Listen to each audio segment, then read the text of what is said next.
There once was a swamp, green and vast, with its creatures, but they all came slow and fast, with mirth and mire, and a slow, low, swampy choir. It's a place that cannot be surpassed, just like Gainesville. Mm-hmm.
Somewhere deep, deep, deep far away where legends come. It could be here in Gainesville, it could be Tallahassee, it could be the Panhandle. We all have legends and stories, and this one's about a creature known as the Ragaroo. They say, maybe true, that the Ragaroo actually stood 7 feet tall, had blood red eyes, red matte skin, and it ate children when they were bad.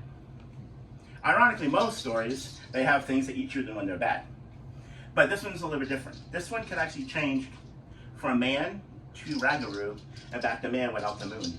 And it lived out in the woods and it scared children and it ate people that were bad. And it actually had a habit of actually eating some priests as well. But the priests are never bad. Maybe they had they just wanted something holy to eat for a change.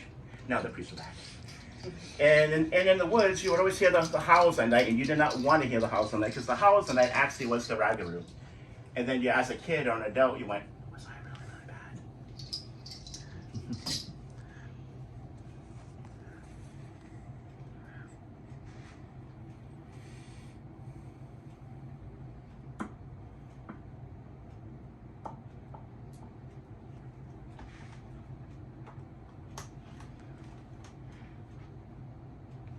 Hold me now.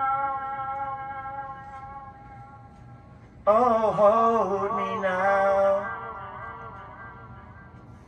To this hour has come around.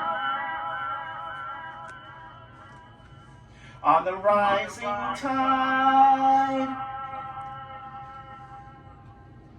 for to face Von Diemen's land. It's a bitter pill I swallowed here to be rent from one so dear.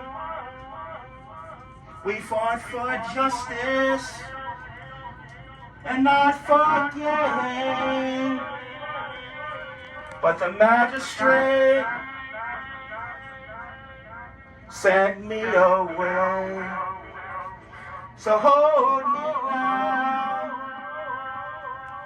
this hour has come, as I rise on the rising tide. Hold me now, hold me now.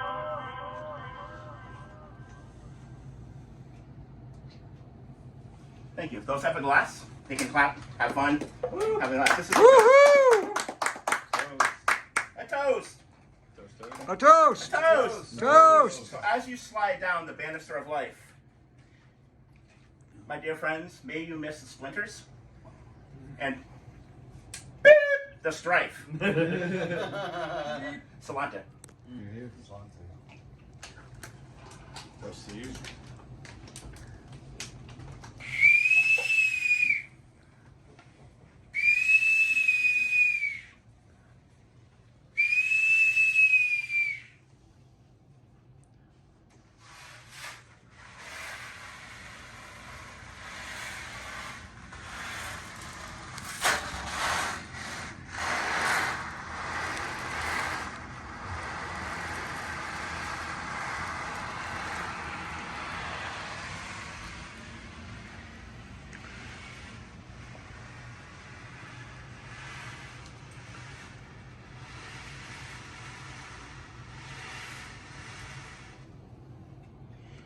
in the early 1600s, up in a town called Gloucester.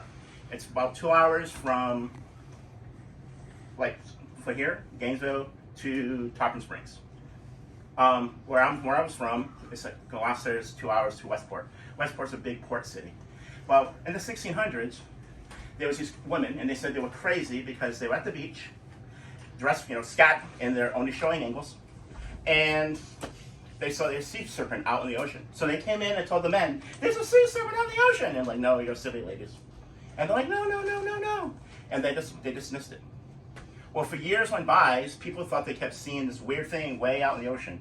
It looked like, they said, a horse head with a serpent's tail. They said it was 70 feet long, 100 feet long, and a horn. Nobody could really figure out why or what this thing was like. And eventually it went away. In the 1800s, right at the time when Salem witch trials were happening, they were happy that the sea monster returned because that way they could actually shift from the birding times into a sea monster time. And there were other men, and the men were like, "I see it, I want to die. I want to see it, I want to kill it, I want to see this." And this creature lived peacefully with all the men.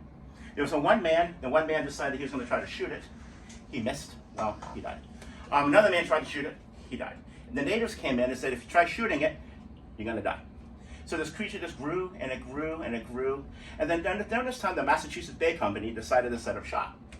And they wanted to do some planting and some other stuff, and it didn't work because you can't grow crops in the rocks.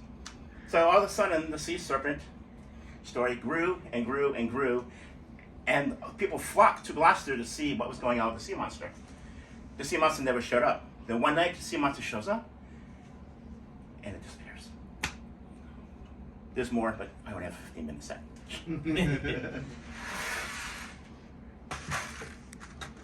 Now this is a traditional limerick, but I decided to change it. There once was a lass from Nantucket. What? She crossed that sea in a bucket. When she got there, the men made her pay a fare, so she lifted up her skirt and said, Yeah. "It." All right. I'm keeping it family friendly. Well, one thing I love tea, and I love when Lenny brings stuff because this time he had tea and coffee. And I decided this is a thing called a teapot jam. There's two, and one is empty, but the empty one has a completely different sound.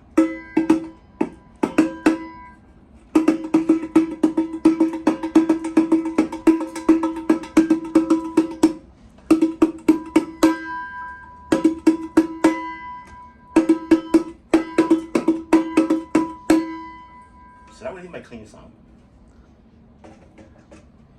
Another one.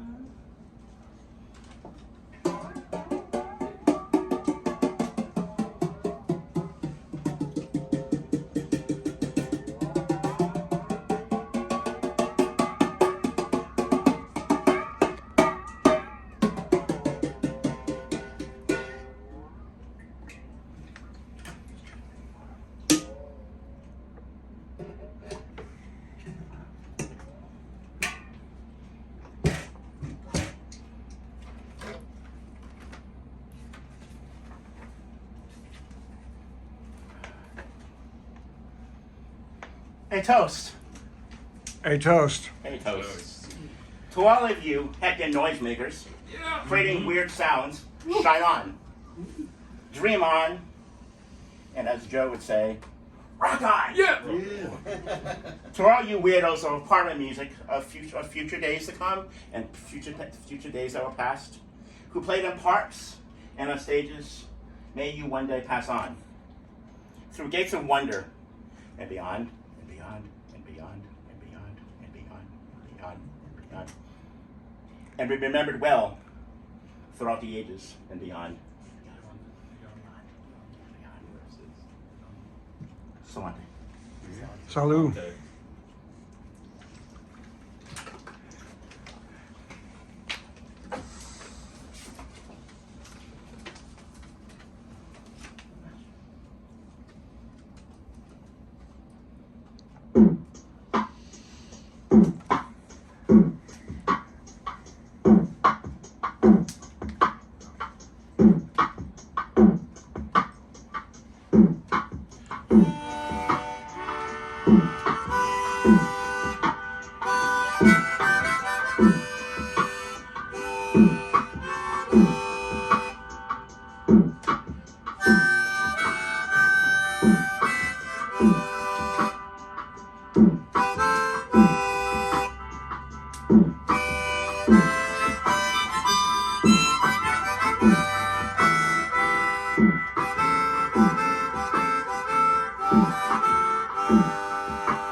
So fill to me this parting glass and drink to whatever health falls. Then greatly rise and softly call. Good night and joy be to you all. Good night and joy be to you all. Thank you. All right. Holly Bree Magpie at Apartment Music 54. I have one more toast. One more To toast. bread. Bread. Because without bread, they cannot be toast. I love you, Peter. Oh my God. Bread. Bread. Bread. Bread. Toast.